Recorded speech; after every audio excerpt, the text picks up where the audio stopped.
అనుదిన నిత్యజీవపు మాటలు. దేవుని నామానికి మహిమ కలుగునుగాక. దేవుని వాక్యాన్ని చదువుకుందాము. గాఢాంధకారపు లోయలో నేను సంచరించినను ఏ అపాయమునకు భయపడను. నీవు నాకు తోడేయుందువు, నీ దుడ్డు కరియు నీ దండమును నన్ను ఆదరించును. కీర్తనల గ్రంథము 23వ అధ్యాయము 4వ వచనం.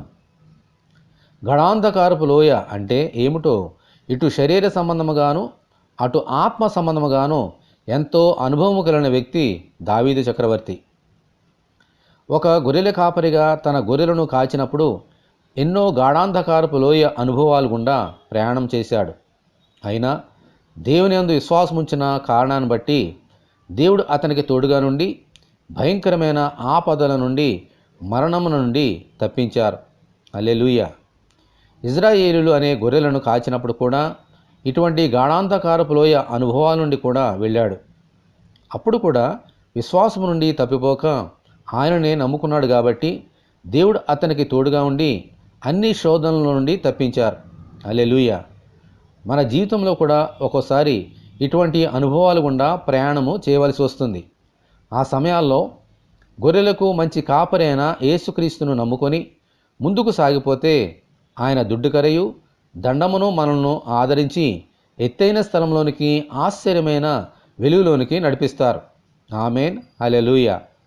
ప్రభువా, గాఢాంధకారపు లోయలను చూసి ఏమాత్రము భయపడక మీ అందే విశ్వాసముంచి మీ ఆదరణలో ముందుకు సాగిపోనట్లు దయచేయమని ప్రభు అయిన యేసుక్రీస్తు ద్వారా మనమందరము దేవుని ప్రార్థన చేసుకుందాము. ప్రభువా, మీ వందనాలు తండ్రి.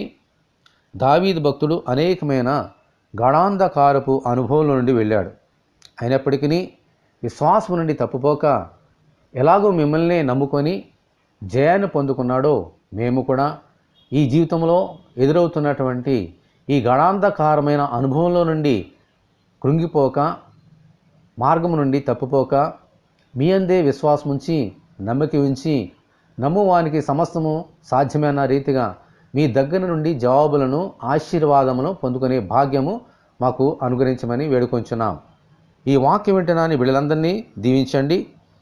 నీ కృపలో మమ్మల్ని అందరినీ నడిపించినైనా నీ చిత్తానుసారముగా గాఢాంధకారపు లోయలో అనుభవం నుండి ఎత్తైన అనుభవానికి వెళ్ళినట్లుగా కృప అనుగ్రహించమని యేసు అతి పరిశుద్ధమైన నామములో ప్రార్థన చేయుచున్నాము తండ్రి.